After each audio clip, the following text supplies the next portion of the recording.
سنو، دل اور گردے ہیں تو سنو. اسلام پانی اور رنگ کی طرح اگر ہم اسلام کو اپنے اندر بسانا چاہتے ہیں تو سنو. یا معاشر النساء تصدقن فإنی اریتکن اکثر اہل النار. اے عورتوں زیادہ سے زیادہ صدقہ اور خیرات کرو، اس لیے کہ ہم نے تمہیں جہنم میں سب سے زیادہ جلتے ہوئے دیکھا ہے. عورتیں جہنم میں سب سے زیادہ جلتے ہوئے دیکھی گئی ہیں. پوچھا صحابیات نے، اے اللہ کے نبی آگے کی تقریر ہم نہیں سنیں گے آپ کی، بس کریے، ہمیں صرف اتنا بتا دیجئے کہ عورتیں سب سے زیادہ جہنم میں کیوں گئیں، کیوں جائیں گی، تاکہ ہم وہ عمل اگر ہماری زندگی میں ہو تو ہم چھوڑ دیں. فرمایا تکسرن اللعن تکسرن اللعن و تکفرن العشیر. تم لعن و طعن زیادہ کرتی ہو، تکسرن اللعن، تم لعن و طعن زیادہ کرتی ہو، ایک دوسرے کی برائیاں کرتی ہو، ایک دوسرے پر لعنت بھیجتی ہو، اور اپنے شوہر اپنے ہسبینڈ کی نافرمانی کرتی ہو. یاد رکھنا میرے بھائیوں، اللہ کے نبی صلی اللہ علیہ وسلم نے فرمایا ایوم امرات ماتت وزوجها عنہا راضٍ. جو عورت مر گئی، جس عورت کا انتقال ہوا اور انتقال کے وقت اس کا پتی اس سے خوش تھا، اس سے راضی تھا، تو وہ عورت جنت کے اندر داخل ہوگی. میری ماں بہنیں پہلی بات تو سن نہیں رہی ہیں، اور جو سن رہی ہیں وہ سن لیں. اللہ کے نبی نے جنتی عورت کی پہچان بتائی. ایوم امرات ماتت، جو عورت مر جائے، انتقال کر جائے، لیکن انتقال کرتے وقت اس کا پتی، اس کا ہسبینڈ اس سے راضی تھا، اس سے خوش تھا، فدخلت الجنہ، تو یہ عورت جنت کے اندر جائے گی. لیکن اس کے الٹے بھی فرمایا کہ جو عورت مر گئی اس حال میں کہ اس کا پتی اس سے راضی نہیں تھا، اس سے خوش نہیں تھا، تو وہ کتنی بڑی نمازی ہو، چاہے تہجد کی نماز ہی کیوں نہ پڑھتی ہو، وہ جنت کے اندر داخل نہیں ہو سکتی. چاہے کتنی روزے دار ہو، وہ جنت کے اندر نہیں جا سکتی ہے. میرے پیارے ساتھیوں، ہمیں اپنی بیٹیوں کو یہ تعلیم دینا چاہیے تاکہ وہ جب گھر سے جائیں، سسرال میں جائیں، تو وہ اپنے پتی کو عزت کی نظر سے دیکھیں اور ان کو خوش رکھنے کی کوشش کریں. میرے بھائیوں، ہم نے یہ تعلیم نہیں دی ہے، اپنی بیٹیوں کے ہاتھ میں موبائل دے دیا ہے. ہماری بیٹیاں موبائلوں میں ڈرامے دیکھ رہی ہیں، اور جیسے بتایا جا رہا ہے اس طریقے سے آج وہ اپنے پتیوں کے ساتھ اپنی زندگی گزار رہی ہیں. ہم نے مذاق سمجھ رکھا ہے اسلام کو. سنیے اور غور سے سنیے، ہم اپنی بیوی کے ساتھ کھانا کھا رہے ہیں. سن لو، آج مسئلے پہ آ گئے ہیں اور میرا دماغ اب ادھر پھر گیا ہے، تو اب سنیے آپ. ہم اپنی بیوی کے ساتھ، ایک مثال ہے، آپ بھی سنیے، ہم اپنی بیوی کے ساتھ کھانا کھا رہے ہیں، اور کھانا کھاتے ہی کے دوران ہماری بیوی کی بہن، سالی، بیوی کی بہن گھر میں آ جاتی ہے، اور میری بیوی اپنی بہن کو کہہ رہی ہے آؤ آؤ تم بھی کھانا کھا لو، آؤ آؤ کوئی بات نہیں آؤ، اور سالی بھی بیٹھ گئی. سنو، کلیجہ ہے تو سنو، دل اور گردے ہیں تو سنو. اسلام پانی اور رنگ کی طرح اگر ہم اسلام کو اپنے اندر بسانا چاہتے ہیں تو سنو. بیوی کی موجودگی میں بھی، بیوی کی موجودگی میں بھی، بیوی کے سامنے بھی ہم اپنی سالی کے ساتھ بیٹھ کر کھانا نہیں کھا سکتے ہیں. میری سالی بھی میرے ساتھ بیٹھ کر میری بیوی کی موجودگی میں بھی میرے ساتھ کھانا نہیں کھا سکتی ہے. اسلام ہماری بیوی کی بہن کو، ہماری سالی کو بھی بیوی کی موجودگی میں بھی بہنوئی کے ساتھ کھانا کھانے کی اجازت نہیں دیتا ہے. اپنی سالیوں کو اسکول پہنچانے والوں، اپنے گاؤں سے کشن گنج اور سلی گڑی تک لے جانے والوں، اپنی بائک پر بٹھا کے گھمانے والوں، کان کے پردے کھول کر سن لو، تمہاری سالی کا باپ یعنی تمہارا سسر بھی اگر تمہیں اجازت دے رہا ہو اور بیوی بھی کہہ رہی ہو جاؤ میری بہن کو اسکول چھوڑاؤ، جاؤ میری بہن کو ہاسپٹل لے کر اس کو ڈاکٹر کے پاس اس کا علاج کرایا، سلیگوڑی لے جاؤ، بیوی کی پرمیشن کے باوجود، باپ کی سسر کی اجازت کے باوجود بہنوئی کے لیے جائز نہیں ہے کہ وہ اپنی سالی کو اکیلے تنہ تنہا اپنی بائک یا 4 ویلر پر سلیگوڑی لے جائے، کشن گنج لے جائے، یہ حرام ہے اس کے لیے۔ کلیجہ تھام کے بیٹھو اور دیکھو ہمارے معاشرے کے اندر یہ برائی پائی جا رہی ہے کہ نہیں پائی جا رہی ہے، پائی جا رہی کہ نہیں پائی جا رہی ہے۔ جب بیوی کی اجازت اور سسر کی اجازت کے بعد بھی جائز نہیں ہے تو بنا اجازت گھمانا یہ کیسے جائز ہو جائے گا؟ بہت آسان ہے کہہ لینا کہ سالی آدھی گھر والی ہے، تیرے باپ کا فتویٰ ہوگا، یہ تیرے باپ کا سسٹم ہوگا، یہ تیری بہن بھی کسی کی سالی ہوگی وہ بھی اس کی آدھی گھر والی ہوگی۔ اس کو اس نظریے سے دیکھنے کی کوشش کرو۔ اسلام کے اندر سالی کو بھی بہنوئی سے پردہ کرنا پڑے گا، اس لیے کہ بیوی کے انتقال کے بعد یا بیوی کی طلاق کے بعد سالی کے ساتھ نکاح جائز ہو جاتا ہے، اور جس کے ساتھ نکاح جائز ہو اس سے پردہ ضروری ہے۔ جہاں یہ مسئلہ سالی کے ساتھ ہے وہیں یہ مسئلہ بھابھی کے اوپر بھی لاگو ہوتا ہے۔ سن لو، ہماری بھابھی اپنے شوہر کے ساتھ کھانا کھا رہی ہے،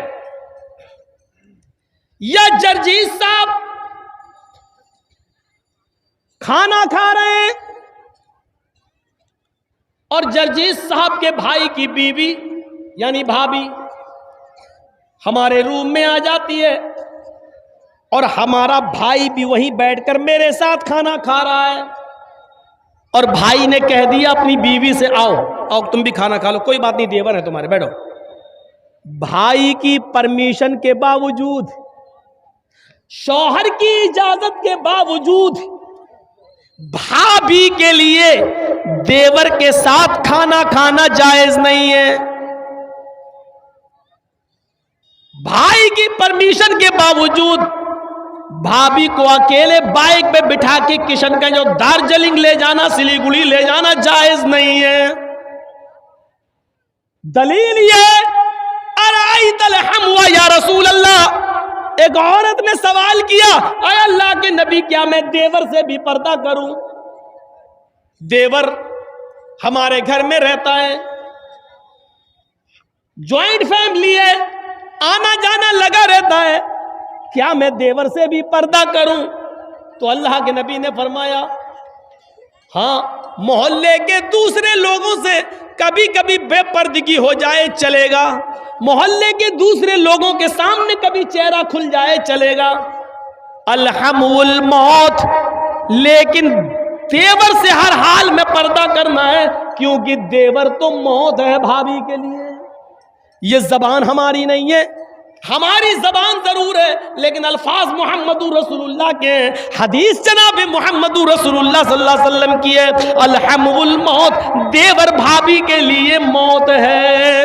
اب اندازہ لگاؤ جو موت ہو وہ موت کیسے بھابھی کو لے کے جا سکتا ہے اپنے گھر سے باہر؟ صاحب میرے بھائی نے اجازت دے دی، یہاں بھائی کی اجازت نہیں چلے گی، یہاں شریعت کا حکم چلے گا، شریعت کا حکم۔ ہم ان چیزوں پر غور کریں، سوچیں کیا اسلام کے ساتھ ہمارا تعلق یہ ہے؟ یا ایھا الذین آمنوا ادخلوا فی السلم کافہ، ایمانو والو تم اسلام کے اندر پورے کے پورے داخل ہو جاؤ۔ بچوں کے ساتھ ہمارا تعلق کیا ہے؟ فرمایا جب تمہارے گھر میں بچہ پیدا ہو، جب تمہارے گھر میں بچہ پیدا ہو تو 7ویں دن اس کا عقیقہ کرو، اس کے سر کے بال کاٹو، پورا ٹکلا، 7ویں دن اس کے سر کے سارے بال چھلو، اور بالوں کے وزن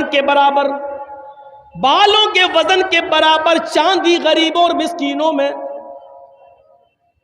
تقسیم کرو، مان لیجئے سارے بال ہم نے کاٹے اور 5 گرام ہوئے، تو 5 گرام چاندی یا 5 گرام چاندی کی قیمت غریبوں میں مسکینوں میں دی جائے گی، اور یہ اسلام کا ایک حصہ ہے، اس سے آپ بچ نہیں سکتے ہو۔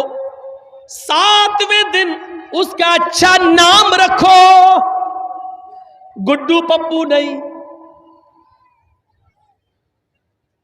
ٹوئنکل نہیں، لڑکیوں کے نام اوئیٹی سوئیٹی نہیں،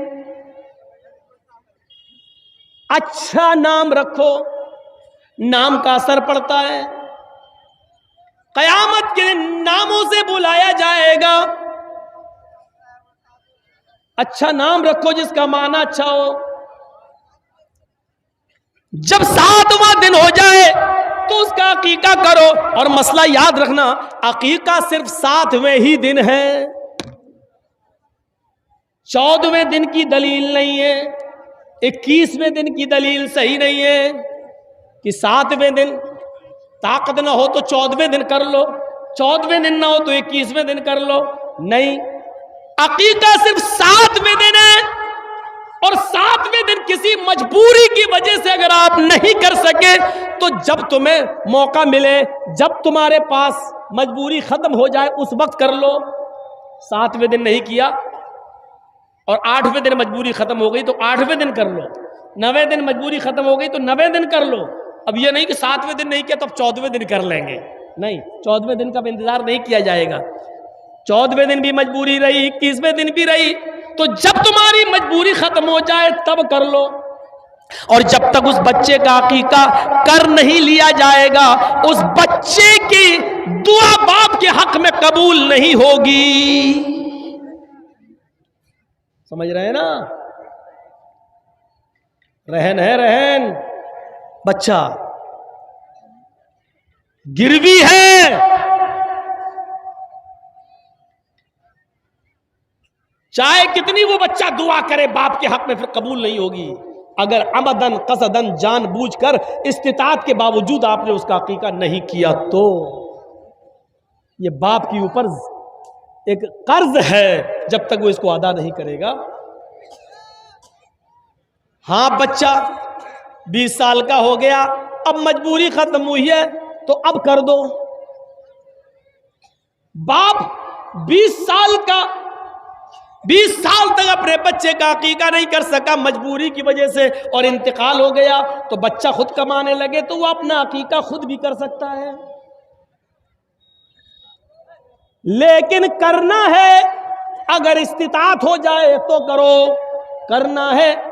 یاد رکھیے 7ویں دن عقیقہ کرے گا، جب بچہ پیدا ہو تو 7ویں دن عقیقہ کرو، 7ویں دن اس کا اچھا نام رکھو، اس کے سر کے سارے بال چھیل کر بالوں کے وزن کے برابر چاندی یا اس چاندی کی قیمت غریبوں اور مسکینوں میں تقسیم کرو۔ لڑکا ہے تو 2 جانور اور لڑکی ہے تو 1، گائے نہیں چلے گی، بھینس نہیں چلے گی، اونٹ نہیں چلے گا، بڑے جانوروں میں عقیقہ نہیں ہوگا۔ عقیقے کے لیے بھیڑ بکری چاہیے، دبا، انہی جانوروں میں عقیقہ ہوگا۔ لڑکا ہے تو 2 اور لڑکی ہے تو 1۔ ہاں اگر آپ کے پاس مجبوری ہے اور لڑکا پیدا ہوا ہے لیکن 2 جانور کی قیمت نہیں ہے، 2 جانور کی استطاعت نہیں ہے، 1 جانور آپ کر سکتے ہیں، اگر استطاعت نہیں ہے تو 1 جانور بھی کیا جا سکتا ہے۔ اسلام میں آسانی ہے، سختی نہیں ہے۔ اگر 2 لڑکا ہے اور ہم غریب ہیں، 2 جانوروں کی قیمت نہیں ہے میرے پاس لیکن 1 کی استطاعت ہے، تو یہاں اجازت ہے شریعت کی طرف سے تو تم 1 ہی کر دو، کیونکہ اللہ رب العالمین کسی پر اس کی بوجھ سے زیادہ، اس کی حیثیت سے زیادہ اس پر بوجھ نہیں ڈالتا ہے۔ لڑکی ہے تو 1 ہے ہی۔ میرے بھائیوں، پھر حکم ہوتا ہے جب تمہارا بچہ زبان چلانے لگے، کچھ تھوڑا تھوڑا بولنے لگے، تو سب سے پہلے اس کی زبان سے اللہ اللہ نکلواؤ۔ 6-7 مہینے کے بعد بچے تھوڑا تھوڑا بولنے لگتے ہیں تو اس کی زبان سے اللہ اللہ اللہ نکلواؤ۔ اور جب بچے کی زبان تھوڑی صحیح ہو جائے تو اس کو لا الہ الا اللہ سکھاؤ، اس کو لا